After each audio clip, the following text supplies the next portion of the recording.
Welcome to SS Kanika designer. பாருங்க saree வந்து white colour, இல்லை லைட் லாவெண்டர் கலரில் இதோட ப்ளவுஸும் சாரியோட பார்டர் இருக்குது. இதுக்கு வந்துட்டு நெக் பைப்பிங் மட்டும் கொடுத்துருக்கோம். சாரியில் இருக்கிற கிளாத் அட்டாச் பண்ணி பாம்பம் டிசைன் கேட்டிருந்தாங்க. வி கட் வச்சு ரெடி பண்ணியிருக்கோம்.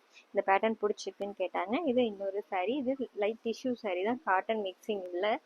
இதுக்கும் வந்துட்டு ஃபுல்லாக வந்துட்டு இங்கே ஸ்கேலப் டிசைன் வச்சு ரெடி பண்ணியிருக்கோம். ஸ்லீவுக்கு மட்டும் ஸ்கேலப் வச்சுருக்கோம். நெக்குக்கு வந்துட்டு பைப்பிங் வச்சு ரெடி பண்ணியிருக்கோம். நெக்ஸ்ட் இவங்க சென்னையிலேருந்து கொடுத்துருக்காங்க. பாருங்க சாரீ வந்து பிளாக் வித் கோல்டு. இங்கே கீழே வந்துட்டு ராமர் கிரீன் கலர் இதோட பார்டர் இருக்குது. இதுக்கு அவங்க சில்க் காட்டன் மெட்டீரியல் எடுத்து கொடுத்துருக்காங்க. இதில் வந்து பிளாக் கலர் கிளாத் அட்டாச் பண்ணி டிசைன் கேட்டிருக்காங்க. நெக்குக்கு வந்து பைப்பிங் வச்சுட்டு பம்பம் டிசைன் பிளாக் கலரில் கொடுத்துருக்கோம். ஸ்லீவுக்கும் இதே மாதிரி வி கட் வச்சு கேட்டிருந்தாங்க. அதே மாதிரி ரெடி பண்ணி கொடுத்துருக்கோம். சென்டரில் இந்த ப்ளவுஸ் கலரில் வந்துட்டு பம்பம் டிசைன் கொடுத்துருக்கோம். இந்த பேட்டர்ன் வேணும்னு அவங்க கேட்டிருந்தாங்க. அடுத்து நெக்ஸ்ட் இது இன்னொரு saree பிளாக் வித் கீழே வந்து ஆன்டிக் கலர்ல இதோட பார்டர் இருக்கு. இதுக்கும் வந்து மெட்டீரியல் வந்து செப்பரேட்டா எடுத்து கொடுத்துட்டாங்க பிளாக்ல. இப்போ இந்த சாரியில இருக்கிற கிளாத் எடுத்துட்டு நம்ம இதுக்கு டிசைன் பண்ணியிருக்கோம்.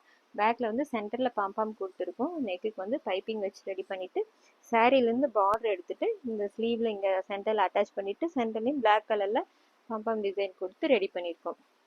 இந்த டிசைன் எப்படி இருக்குன்னு சொல்லுங்க. தேங்க்யூ.